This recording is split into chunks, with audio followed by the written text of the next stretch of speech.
ఈ body language ఎదుటోడి కొన్ని signals ఇస్తాయి. ఇది సంకేతం, చాలా బాగుంది సంకేతం, పర్ఫెక్ట్ సంకేతం, నమస్కారం సంకేతం.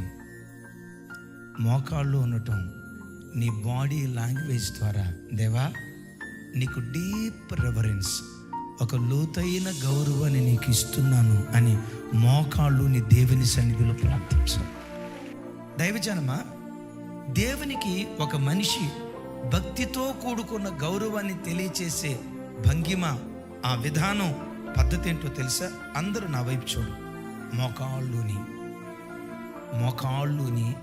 ప్రార్థించటం, మోకాళ్ళుని స్తుతించటం, మోకాళ్ళుని దేవుని ఘనపరచటం, మోకాళ్ళుని దేవునిని ఆరాధించటం. ఇది డీప్ రెవరెన్స్. దేవునికి ఒక మనిషి ఇచ్చే అత్యధికమైనటువంటి గౌరవం.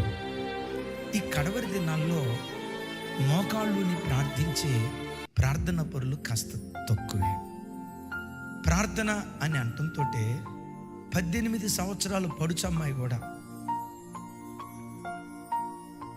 స్తోత్రం స్తోత్రం స్తోత్రం స్తోత్రం స్తోత్రం స్తోత్రం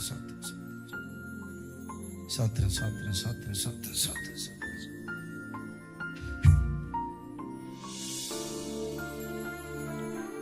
స్తోత్రం స్తోత్రం స్తోత్రం. ఇంకా పోయి స్తోత్రం స్తోత్రం.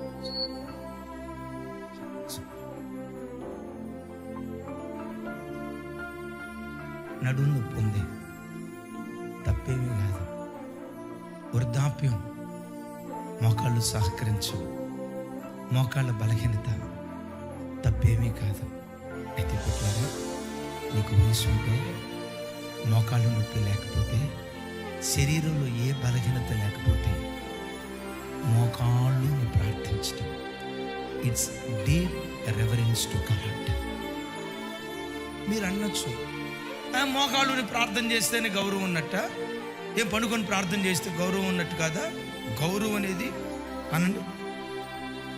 ఈ కాల పిల్లలకి ఏం చెప్పినా అతివాడు, ఏం చెప్పినా మాకే అంతా తెలుసు అన్నట్లుగా, మేమేదో పెద్ద మేధావులు, గొప్ప నాగరికత లోకానికి తీసుకొస్తున్నాం అని తమను తాము ఎక్కువగా ఎంచుకొని ఆ దైవిక క్రమాన్ని ప్రక్కన పెట్టే తరం ఈ కాలపు తరం. నీ బాడీ లాంగ్వేజ్, ఎదుటివాడికి నువ్వెంత గౌరవం ఇస్తావో ఇట్టే తెలుస్తుంది. మోకాళ్ళుని ప్రార్థించటం, it's deep reverence to God.